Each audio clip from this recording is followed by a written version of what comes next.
This is the island of Saõ Tomé, more than 230 kilometers off the coast of West Africa. This island may be small, but its biodiversity is huge. 1 in 10 plants here are found nowhere else, and there are more unique bird species per square kilometer than anywhere on the globe. Every day, scientists discover new things. We've been coming now for 13 or 14 years. Every time we come here, we find new species that have never been described before. I'm just racing to find out what's here before it's gone. And these unique species could be gone soon. Although 30% of the island has been declared a protected park, a lost sanctuary for many globally threatened species, this has been difficult to enforce. Saõ Tomé is one of the world's poorest countries, and farmers struggling to make a living here enter the park to cut down trees for firewood, construction and farmland. This is a big concern for the park's director, Aurelio Rita, who is witnessing how the farmers are encroaching further into the protected areas. As you can see, the farmers are reaching the limit of the park and they are cutting down the trees. If we do not start taking measures soon, very shortly they will enter the park, and this will have very negative impacts.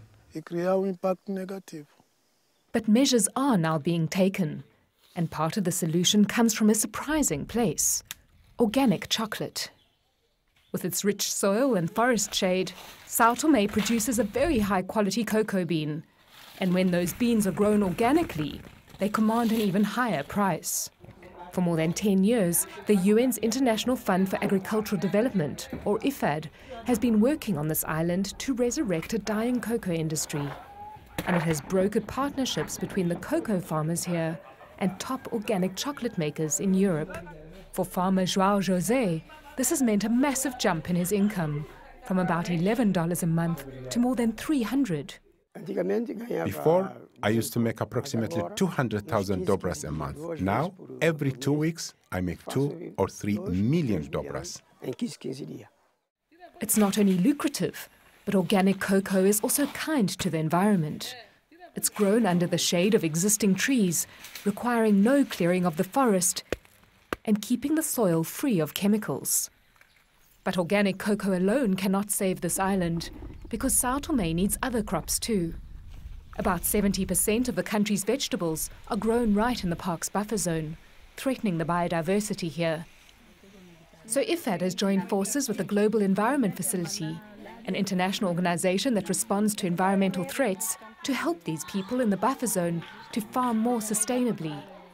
These specialists have come to assess the farming methods here, and they'll develop a training program to help farmers use better techniques to grow more environmentally friendly crops. Victor Bonfin, who is coordinating this, expects the farmers themselves will soon be preserving this unique environment. Within a few years, I hope we can make our population more aware, better educated, and better trained about environmental issues, so that they can contribute to its preservation. And part of this preservation will mean finding energy sources that require no firewood.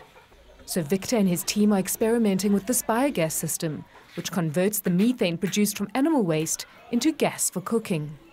If we eventually find that biodiversity continues to disappear, that the forests continue to disappear, that the most important species no longer exist, if that happens, I would feel very, very sad.